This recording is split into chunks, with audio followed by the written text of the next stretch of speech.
নমস্কাৰ। আপোনালোকে জানে যেনেকুৱা আমাৰ ইয়াত শ্ৰীৰামপুৰীয়া গাঁৱত যোৱা 10 তাৰিখত ৰাতিত এটা ডকাইতিৰ ডকাইতিৰ ঘটনা সৃষ্টি হৈছিলে, যাত 3টা বা 4টা যুৱক আহি সুভাষ সাহু নামক এজন ব্যৱসায়িক ঘৰত ৰাতি তাক মাত দিছে, বাহিৰত মাতিছে আৰু পইচা খুজিছে।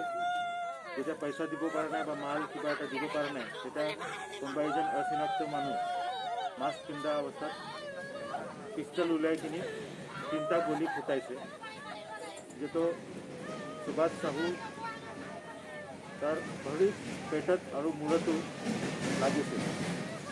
যাৰ ফলত তেওঁ অত্যন্ত সিৰিয়াছ অৱস্থাত ডিব্ৰুগড় এমচিএচত ৰেফাৰ কৰা হৈছে।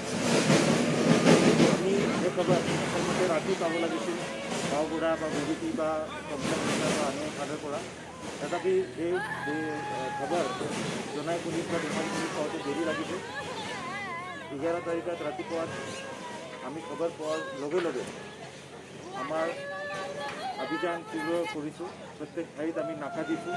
যিমান ছাছপেক্ট আছিলে, যিমান লিডছ আমি পাইছিলোঁ, যিটো ডিছক্ৰিপশ্যন আছিলে এই ঘটনা যেনেকুৱা হৈছিলে তাৰ ওপৰত বেছ কৰি আৰু পুৰণা আমাৰ ৰেকৰ্ড চাই কিনি আমি বিভিন্ন ঠাইত ৰেড কৰিছোঁ আৰু যথেষ্ট ছাছপেক্ট পিক আপ কৰিছোঁ।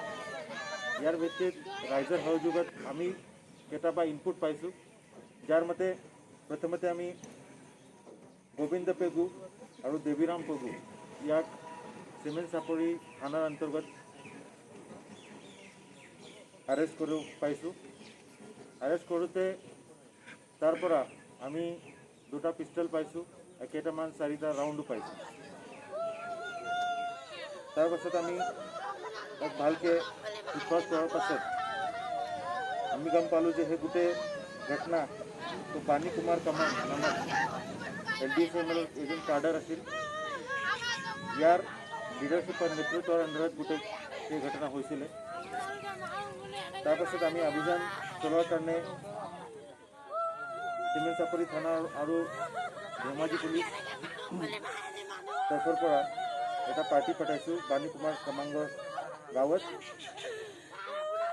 আৰু যেতিয়া আমি তাক আটক কৰিবলৈ আৰু তাৰ ৱেপন চাৰ্চ কৰি আছিলোঁ, তেতিয়া তেওঁ ভেটেৰান ট্ৰেইন কাৰ্ডাৰ আছিলে। তাৰ আগতে LDCMৰ ট্ৰেইনিং হৈছিলে। ম্যানমাৰ, বাংলাদেশ ইত্যাদিত তেওঁ আৰ্মছ ট্ৰেইনিং লোৱাৰ পাছত বিভিন্ন কেছত তেওঁ জড়িত আছিলে, যেনেকুৱা 307 মাৰ্ডাৰ, আৰ্মছ এক্ট, এক্সটৰ্চন ইত্যাদি। আৰু সেই ঘটনাত তেওঁ নিজে গলি ফুটাইছিলে।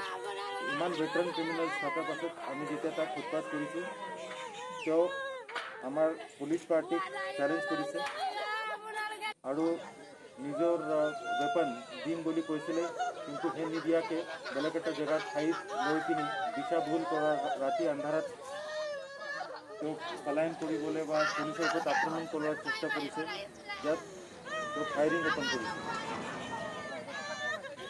আতাপুৰ বাগমাৰা গাঁৱত যেতিয়া আমাৰ পুলিচ পাৰ্টিৰ ওপৰত ফায়াৰিং হ'ল, তেতিয়া আত্মৰক্ষাৰ কাৰণে পুলিচ পাৰ্টিও কেইটামান ৰাউণ্ড ফায়াৰ কৰিছে আৰু প্ৰায় 10-15 মিনিট যোৱাৰ পাছত যেতিয়া শান্ত হৈছে, তেতিয়া পুলিচ পাৰ্টি গোটেই PO চাৰ্চ কৰিছে।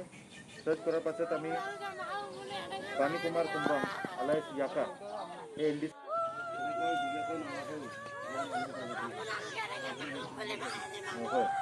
এই যেতো আমাৰ গুলিয়াৱালি বা এনকাউণ্টাৰ হৈছিলে এই জেগাত, ইয়াৰ ভিত্তিত আমি এখন FIR লৈছোঁ। সেই FIR অত্যন্ত পাৰদৰ্শিকভাৱে NHRC আমি ৰিপৰ্টো আজি পঠাই আছোঁ। আৰু আমি আমাৰ DIG ৰেঞ্জক এতিয়া আমি ৰিকুৱেষ্ট কৰি আছোঁ যে ইয়াৰ ইণ্ডিপেণ্ডেণ্ট এনকুৱাৰী এটা হওক, যিটো ধেমাজি ডিষ্ট্ৰিক্টৰ বাহিৰে এই এনকুৱাৰী কৰা উচিত। ইয়াত যিটো আইনী প্ৰক্ৰিয়া আছে সেই গোটেই আমি পালন কৰিছোঁ। আৰু লগতে মেজিষ্ট্ৰেট এনকুৱাৰীৰ কাৰণে ডিষ্ট্ৰিক্ট মেজিষ্ট্ৰেট ধেমাজিৰ কাৰণে মই এটা চিঠিও লিখিছোঁ। তো গোটেই আইনৰ ভিত্তিতে প্ৰক্ৰিয়া চলি আছে। যিহেতু LDCM বুলি কৈছে যে সেইটো আমি দেখা গৈছে যে বহুত কেইবাবাৰো আগতে ইয়াত জড়িত হৈছে বেলেগ বেলেগ কামত, আকৌ তেওঁলোকে চাৰেণ্ডাৰো কৰা হৈছে। গতিকে যিমান ধৰিছে চব চালেণ্ডাৰ গ্ৰুপ নে এক্টিভ গ্ৰুপ ছাৰ? নাই, কিছুমানতো চাৰেণ্ডাৰ আছে আৰু কিছুমান এক্টিভ গ্ৰুপ আছে। যেনেকুৱা সেই যিটো মৃতক বাণী কুমাৰ কুম্বাং আছিলে, সেই এক্টিভ হিচাপতে কাম কৰি আছিলে। চাৰেণ্ডাৰ কৰাৰ পাছতো তেওঁ ধেমাজি ডিষ্ট্ৰিক্টত 2টা কেছত জড়িত মিনিমাম আছিলে। ইয়াৰ বাহিৰে তাৰ কিবা যদি ক্ৰাইম ৰেকৰ্ড আছে, যেনেকুৱা ইষ্ট চিয়াং হওক, ৰোহিং হওক, আমাৰ নেইবাৰিং ডিষ্ট্ৰিক্ট শদিয়া, তিনিচুকীয়া, ডিব্ৰুগড়, লখিমপুৰ, মাজুলী, ইয়াতো তাৰ ক্ৰাইম হোৱাৰ যথেষ্ট সম্ভাৱনা আছে। আৰু আমি ইতিমধ্যে খবৰ পাইছোঁ যে LDCMৰ কেইটামান কাৰ্ডৰ এতিয়াও আণ্ডাৰগ্ৰাউণ্ড হিচাপে সক্ৰিয় আছে, আৰু যাত আমি নিশ্চিতভাৱে তাৰ এগেইনষ্টত একশ্যন অভিযান চলাই কিনে আৰু একশ্যন ল'ম। আনকনচিয়াছ অৱস্থাত পাইছোঁ, আৰু লগে লগে আমি চিভিল চাপৰি থানাৰ গাড়ীত এৰেঞ্জ কৰি তাত নিয়েৰেষ্ট ডেকা পাম যিটো গভৰ্ণমেণ্ট CHC আছে তাত আমি লৈ গ'লোঁ। তাত যোৱাৰ পাছত ট্ৰিটমেণ্ট কৰা ডক্টৰ পাছত তেখেতক মৃতক বুলি ঘোষিত কৰিলে। ইফালে জোনাইত আমি অভিযান চলাওঁতে মনু পাটিৰ, ব্ৰজেন দলে আৰু বিক্ৰয় দলে ইমান 3গৰাকী ধৰা পৰিছে, আৰু তাৰ পৰা আমি সেই ঘটনাত ইউজ হোৱা গাড়ী, ক্ৰাইম, পিষ্টল, ফোন ইত্যাদি পাইছোঁ।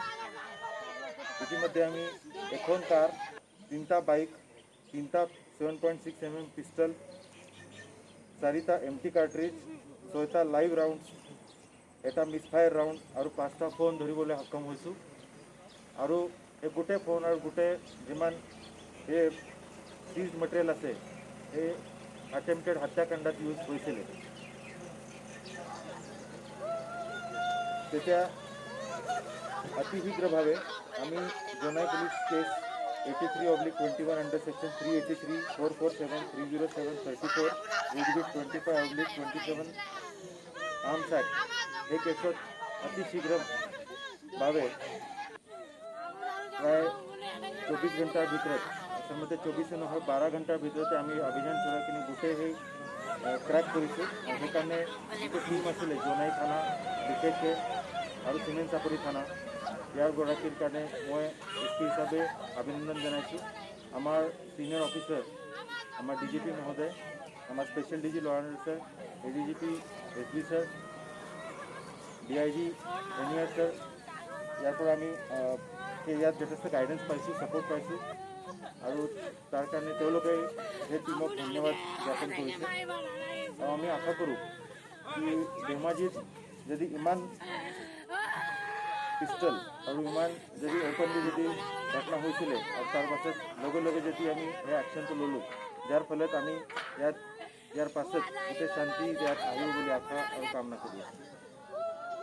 সেইটো এতিয়ালৈকে আমিতো সেইটো ধৰিব পৰা নাই, কিন্তু যে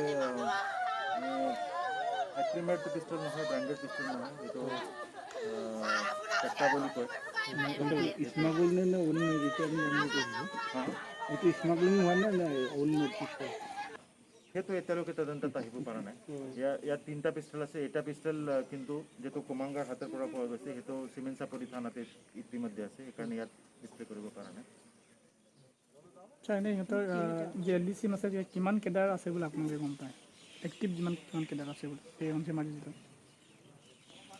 নাই, সেই সংখ্যাটো আমি এটা গোটাই আছোঁ গোটেইকেইটা, আৰু আমাৰ নেইবাৰিং ডিষ্ট্ৰিক্টৰ পৰা, আৰু যিটো আমাৰ স্পেচিয়েল ব্ৰাঞ্চ আছে তাৰ যিটো প্ৰেচিডেণ্ট আছে ৰোহন পাটি, তাৰ পৰা আমি মাতি আনি সেই গোটেই এতিয়া আলোচনা কৰি আমি গোটাব লাগিব।